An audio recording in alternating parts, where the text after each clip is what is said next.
students. Today we are going to learn about identify important lines of latitude by constructing a model of the earth.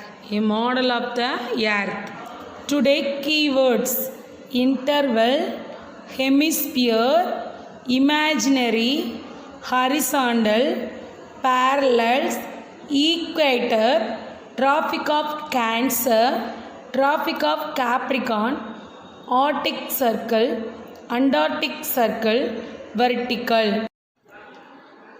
The model of the year, previous standard we have learned about the earth.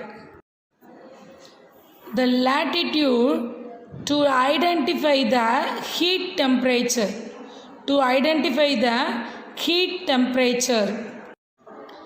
Lines of latitude are imaginary horizontal lines running east to west, circling the earth.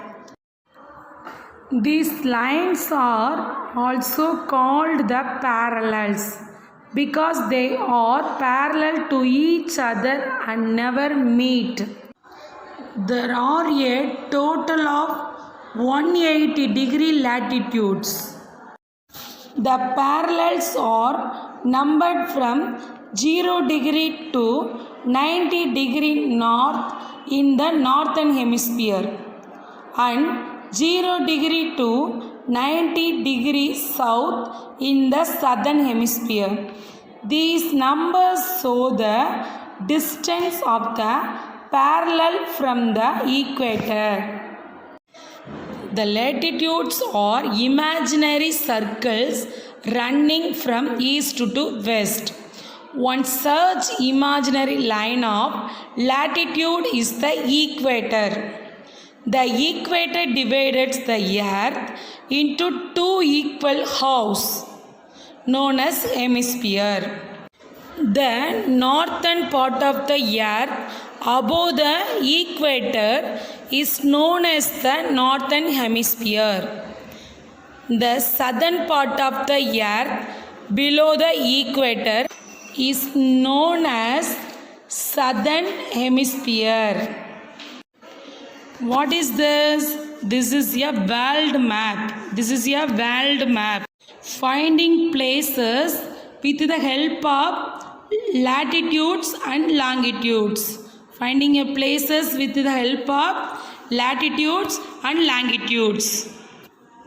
The world map divided the equator, northern hemisphere and southern hemisphere. The equator places have very high temperature. Major latitudes of earth into temperature zones. Latitude are measured with unit degree.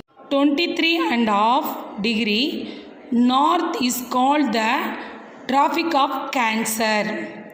23.5 degree south is called the Tropic of Capricorn.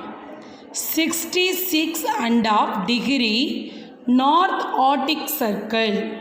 66.5 degree South Antarctic Circle. It is the North Pole and the South Pole. Latitudes are also called the parallels. These lines help us to know the north-south direction of a place. Identify the sun following the lines. The area between the two, Tropic Cancer and Tropic Capricorn, receives direct sunlight. The area between the tropics and the Arctic and Antarctic circles receives less direct sunlight. The area between Arctic and Antarctic circles and the poles receives the least direct sunlight. Do the worksheet, block 9, LP number 1, page number 42. Thank you, students.